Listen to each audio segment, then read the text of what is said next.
Hello, friends. How are you today? I hope you're doing well. I have come to you to read from chapters 10, 11, and 12 of my debut memoir, Dark World Light Work. If you have been following along, I've been reading excerpts from each chapter just to give you a little taste of the story and my writing style.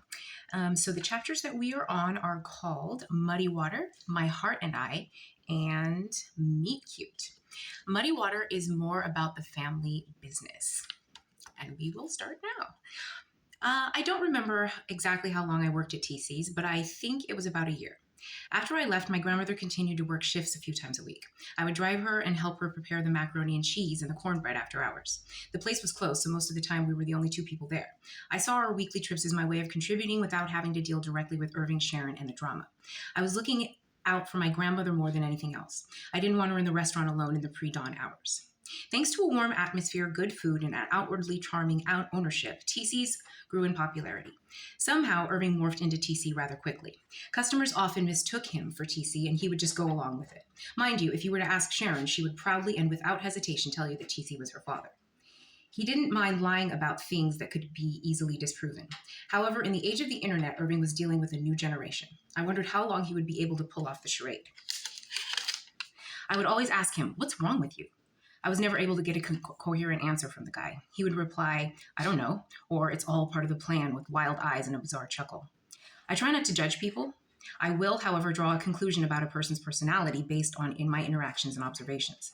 After bearing witness to Irving's life over the course of many decades, I concluded that he's mentally unwell. This is obviously not a clinical diagnosis, and I don't judge him for it. However, the truth is the light. Over the 15 years that TC's was open, Irving, Sharon, and the restaurant became well known on some level. The place even gained enough publicity to be picked up by local news on many occasions. I've always found bad news to be disturbing. The mechanical toned voices of some news reporters have always struck me as odd. It did not help that in my lifetime these people spoke of war, death, murder, disease, and famine with a smile in their tone and eyes. One thing I noticed as I grew up was that the news liked to make everything seem like the end of the world. I was tired of watching the puppets cry wolf. Irving, on the other hand, was mesmerized. He loved the public. Publicity, fame, and celebrity were his main goals in life outside of money. Like the newsmakers, Irving would do anything for a good story.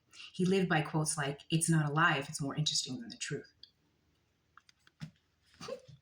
Okay, the next chapter is called My Heart and I, and this is just a little, I don't know, just a little entry into, well, my heart and I. Let's go. I have always been a lover. I've always wanted a partner. I enjoyed being my grandmother's companion and always hoped for a romantic love that was honest and easy as the love that we shared. I never really cared about marriage, but I always wanted a high level of monogamous commitment. If I ever dreamed of a wedding, I skipped over the ceremony and imagined an elaborate food and music-filled party that lasted until the morning. I dreamed of myself in a relationship where the two of us were as cute and as sweet as a couple of bunnies. I wanted a companion whom I truly liked and was madly and deeply in love with. Love can often come from the heart and override better judgment. However, like really must be earned through good deeds and behavior. I'm not the type to be easily attracted to another person. I learned the term sapiosexual, which is essentially someone who isn't attracted to people physically unless there's a deep emotional attachment. I'm not into labels, but I feel this one describes me well. I've always been attracted to men with a gentle spirit. I don't like to argue. That type of energy is draining. I go out of my way to de-escalate disagreements because I also have a short temper for nonsense and a vicious mouthpiece. I can and will say things to people that are difficult to recover from. I don't know why I keep laughing at the end of them. It's just it's kind of humorous to me. Okay, the last one is called Meet Cute, and this story is about meeting, I would say, a twin flame, like a wild relationship. And here we go.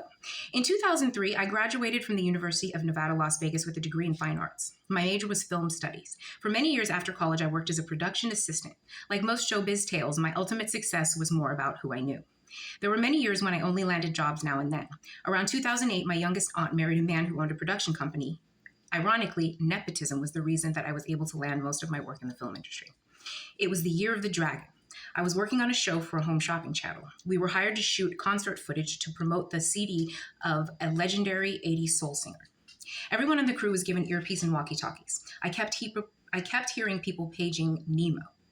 It seemed like everyone on the set was looking for the guy. Every department had a question or a concern at some point, and they all called on this Nemo character to make it right. I was both intrigued and impressed. I heard him answer a few times, and I liked the sound of his voice. It was deep and velvety with a definite yet refined southern drawl. I almost didn't want to see what he looked like. Somehow I knew it would ruin the vibe. I'm not a people person. Okay, sorry, the camera cut off like twice. So that was it. I hope you're enjoying it. That was chapters 10 through 12. Next, we will be doing 13, 14, and 15. And those chapters are called Remember Me, The Descent, and Respect the Chemistry. Yay! I hope you're enjoying this as much as I am, and I will see you next time.